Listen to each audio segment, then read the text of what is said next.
on, guys? Welcome back to my channel. I know it's been a little while, but we haven't had much to do on the old Cummins build. But anyways, this is where we're at. We're up to building motor mounts, and in the meantime we stripped the Cummins down, and we actually gave it a good bath and a new paint job. So check this out.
So there's the new paint job on the 5.9 and the tranny, guys. I figured painting an engine and transmission was fairly boring, so I didn't really record any of that. But anyways, we had the engine inside of the frame here, and we were looking at motor mounts and whatever, and I'll show you what I got here. So here, guys, these are the original mounts out of the 93 that bolt up to the engine and then to the frame here. And so this is what I came up with myself here. These are the motor mount plates here, and then we blueprinted them up.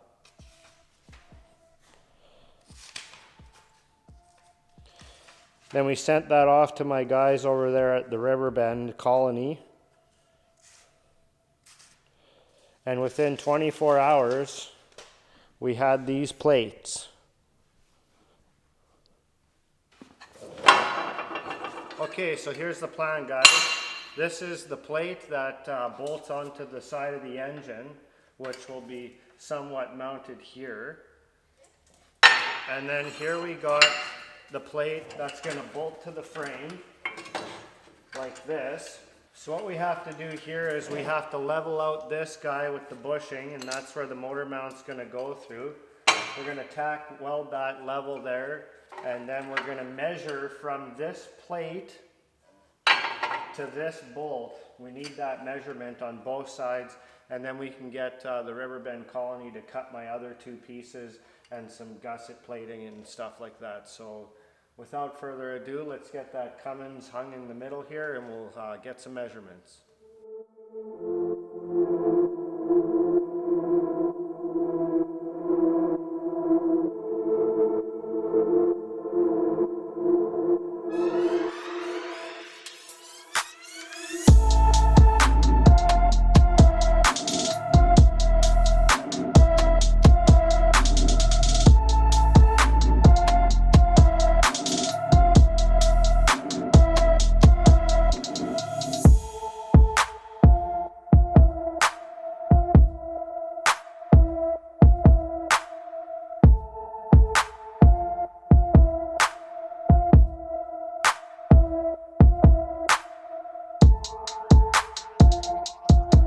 Okay, guys, so this is what I came up with here.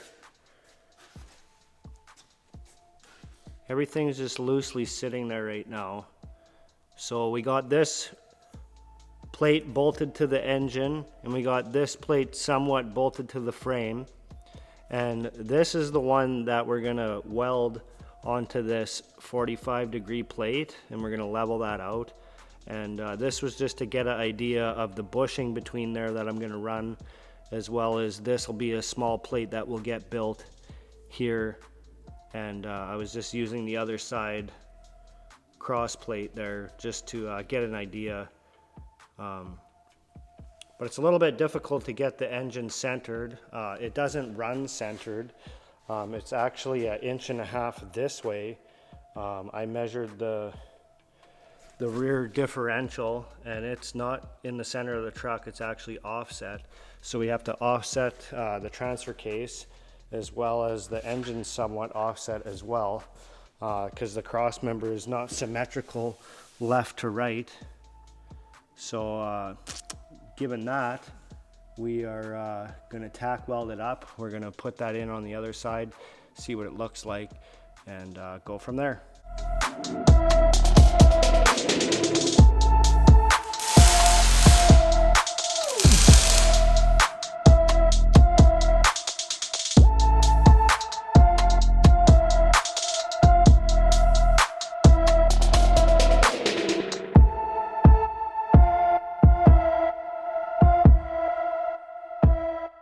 Okay guys, so we got stage 1 done. We got the angle plate to bolt to the frame, and we got I made a slider notch so you can move the engine back and forth in the truck, just so you don't have to get it exactly perfect.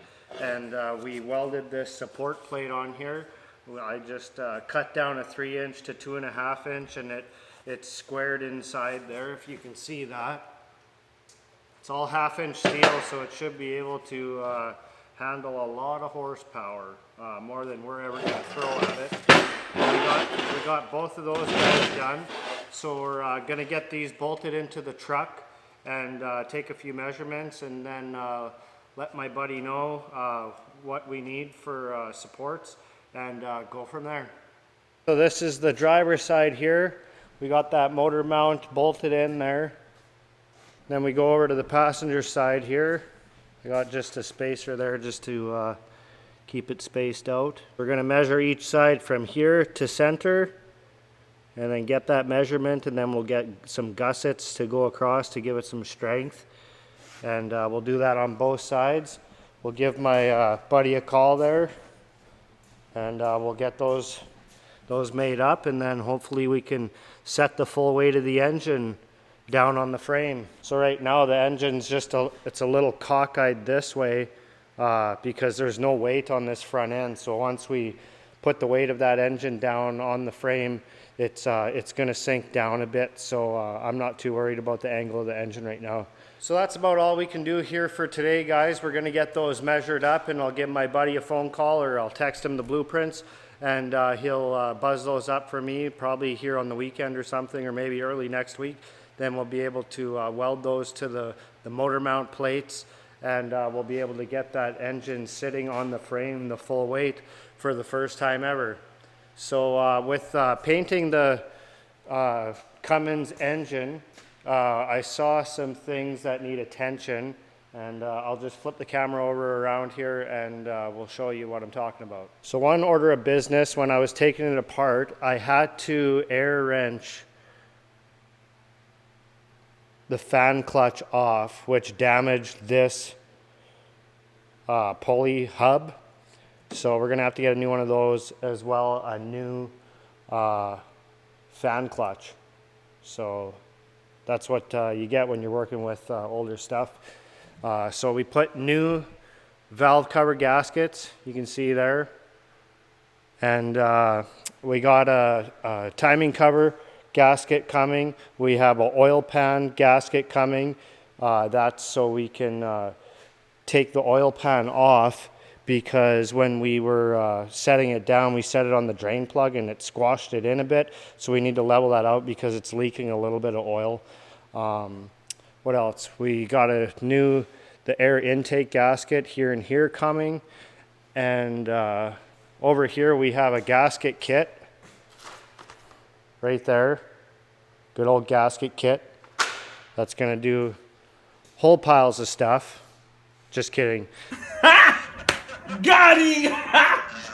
Got him! That's just for a reinforcement that we're gonna put on the gaskets. This is a piece for the killer dowel pin that we ordered. So once we have the timing cover off, we're gonna install that guy right about there, and so we don't explode our engine. That's going to be a wrap, guys. We got the motor mount halfway done. We got the engine sitting in. We got it nice and painted up, nice and fresh for you guys. Yeah, like I said, first time for everything. Never done this before, so we're learning as we go. And if you want to come along the ride with me, make sure you hit that subscribe button, hit the like button. And for those people who know me personally know that I don't have social media. So if you guys can do me a favor and post it to your social media so other guys can get some exposure. Last video when I said to hit the subscribe button, we gained 9 subscribers. Yeah, and that's huge for me because I only have, I think, 74 subscribers right now. We had 75, but someone bounced. I got my 3 kids and we bounced out. And yeah, not sure why. But anyways, thanks guys for watching, and until next time, peace.